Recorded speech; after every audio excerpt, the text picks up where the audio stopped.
नहीं करते हैं। समाज की रचना इस प्रकार से की गई है कि महिलाओं को एक मानसिक श्रेणी में जकड़ दिया गया है। महिलाओं का कार्य सामाजिक संरचना के अनुसार सीमित है।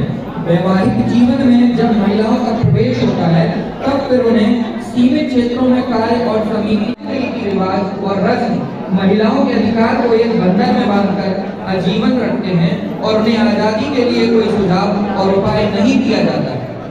इसलिए उनके पारिवारिक जीवन में बदतर हालात है। महिलाओं को केवल पुरुष के द्वारा अर्जित व्यवस्था में उसे अपना जीवन का भरण पोषण करने को मजबूर करने की नीति बनाई गई। नमस्कार, मैं हूं कुमार नेहरू और आप देख रहे हैं जमुई टुडे। जमुई में एक शादी इन दिनों चर्चा में है। जी हां, जमुई में एक शादी ऐसी हुई है, उस शादी में ना ही बारात पहुंची, ना ही पंडित बुलाया गया, ना ही मंत्रोच्चारण हुआ और ना ही 7 फेरे लिए गए और ना ही अग्नि को साक्षी माना गया। जमुई के हांसडी निवासी आशीष नारायण और निशा की शादी संविधान को मानकर किया गया है और वो लोग जो नव दंपत्ति जोड़ा अभी हमारे साथ में, आइए उनसे जानते हैं और जानने की कोशिश करते हैं कि आखिर उन्होंने संविधान को मानकर शादी किया है तो क्या वजह रही है कि आपने संविधान को मानकर शादी किया है? जैसे देखिए सर, संविधान हम लोगों को मतलब हमारे देश में सर्वोपरि है।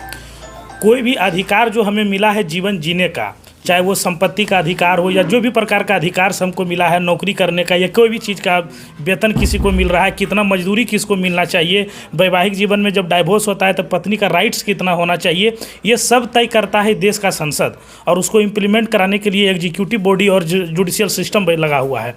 लेकिन जो धार्मिक रिचुअल्स वाले जो शादियां हैं, चाहे वो किसी भी रिलीजन के हैं, वो जब वैदिक मंत्र के द्वारा या जो भी अपने अपने तरीके से करते हैं, उसके पास ये व्यवस्था ही नहीं है, ये पॉलिसी ही नहीं है कि वो हमारे नव जीवन में जो प्रवेश करते हैं दाम्पत्य जीवन में, तो वो हमको राइट्स दे सके। वो मेल के लिए भी नहीं है और वो फीमेल के लिए भी नहीं है।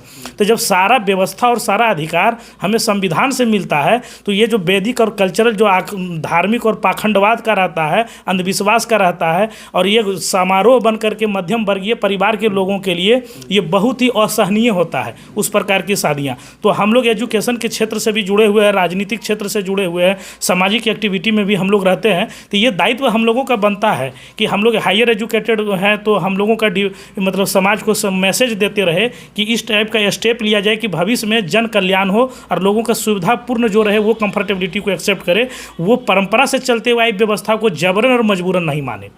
अच्छा, जो आप लोगों ने इस तरह का अनोखा शादी किया है, तो क्या समाज का या परिवार का कोई विरोध या इस तरह का कुछ? हाँ, इसके लिए एक बात कहना चाहेंगे आपके मतलब आप हमारे शादी के कार्ड में भी देखे होंगे, क्योंकि बारात जाने का भी ना उसमें किसी को इनवाइट भी नहीं किया गया है। मैंने केवल अपने परिवार के सदस्यों का जो खास लोग हमारे हैं, मैंने उन्हें आमंत्रित किया था, वो मेरे क्लोज लोग भी हैं।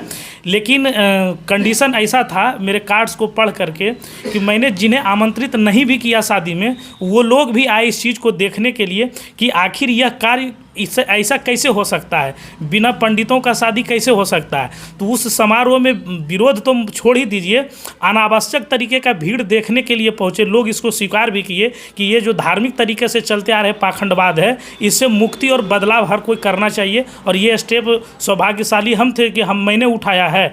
हो सकता है युवा पीढ़ी के लोग इसको कंटिन्यू करेंगे। हमारे साथ जो है निशा हैं और इनसे जानते हैं। हालांकि हर एक जो है लड़की का सपना होता है कि उसकी शादी धूमधाम से हो, ढोल बजे, बारात आए, और भी कई सारे तमाम तरह की सपना होते हैं। तो की शादी सादे समारोह में हुई है? नहीं तो सर, मेरी शादी भी अच्छे से हुई है, धूमधाम से हुई है। मैं इस चीज़ से बहुत खुश हूँ। मैं जो तहत से शादी की हूँ उसमें भी हमको बहुत अच्छा लग रहा है। ये मुझे अच्छा लग रहा है सर। क्या आपका शौक़ नहीं था कि आपके शादी में भी बारात आए, ढोल बजे, पंडित जी आए, रस्म हो? तो सर ये कुछ अलग जो हुआ मुझे इसमें अच्छा लग रहा है। इसमें अलग हुए तो इसमें कुछ ज़्यादा ही भीड़ थे और कुछ ज़्यादा ही लोग थे, तो वो अच्छा था ये सर। अच्छा, ये बताइए, जैसे कि आपके परिवार तो मान रहे थे कि हमें इस तरह से करना है, तो इनके परिवार वाले इस चीज़ को राजी हुए मानने के लिए उसमें मनाना पड़ा? नहीं, इसके लिए जैसे ये खुद भी M.Com कर रही है, शिक्षित है, तो ये भी इस चीज़ को समझी जब मैंने इनके सामने बात रखा कि ऐसा ऐसा प्रस्ताव है, इस तरह से किया जाए। आप लोग पढ़े हैं तो पढ़ने का कोई मतलब होना चाहिए। जैसे सूर्य को सब लोग भगवान मानते हैं, लेकिन जो पढ़ने वाले लोग हैं वो जानते हैं कि हाइड्रोजन और हीलियम का ये जलता हुआ आग का गोला है। लेकिन जो डॉक्टर है, इंजीनियर है, अगर वो भी उसको प्रणाम कर रहा है कि वो भगवान है, तो हम इसे मूर्खता ही समझते हैं। तो मैंने यही सब एग्जाम्पल दिया कि जो हम लोग नहीं जान रहे हैं कर रहे हैं तो अलग बात है, लेकिन जो जानते हैं उसको ऐसा नहीं करना चाहिए। पढ़े लिखे होने का मतलब ये बनता है। तो ये बहुत आसानी से समझ गई और धन्यवाद देना चाहेंगे हम अपने सास ससुर को कि वो इन सभी क्षेत्रों से बहुत दूर है। वो एक साधारण व्यक्ति हैं, नौकरी करते हैं कोल माइंस में, लेकिन फिर भी जब वो ये बताई इस बात को, फिर मैंने भी अपने ससुर से बात किया, यहीं पे बैठ करके परिवार सभी परिवार के साथ में इस बात को रखा गया, तो वो भी बहुत आसानी से सहमति भर दिए। इसलिए वो भी बधाई के पात्र है कि इस विचार को स्वीकार किए। और इसमें जहाँ की बात ये भी आ रही है, दहेज के नाम पे कुछ भी नहीं है। दहेज के द्वारा मेरे द्वारा कुछ भी लिया नहीं गया है, लेकिन मेरे सास ससुर जो अपने बेटी को होता है गिफ्ट टाइप से या जो भी कह सकते हैं आप, वो दिया गया है।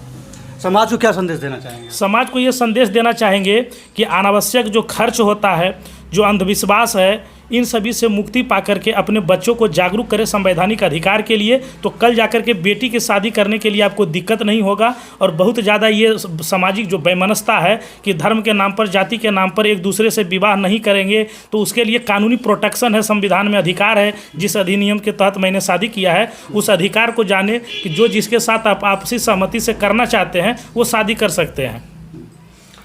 तो ये थे नव दंपत्ति जो है आशीष नारायण और निशा।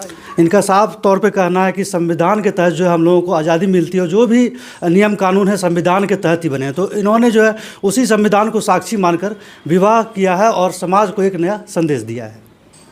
जमुई टुडे की खबरों से तुरंत अपडेट रहने के लिए डाउनलोड करें प्ले स्टोर से जमुई टुडे ऐप। अगर आप वीडियो को YouTube पर देख रहे हैं तो प्लीज हमारे चैनल को जरूर सब्सक्राइब कर लें, वीडियो को लाइक कर लें और नोटिफिकेशन बेल को जरूर प्रेस कर लें ताकि लेटेस्ट वीडियो की नोटिफिकेशन आप तक पहुंच सके। इसी के साथ अगर आप हमारे वीडियो को Facebook पेज पर देख रहे हैं तो प्लीज वीडियो को लाइक और शेयर जरूर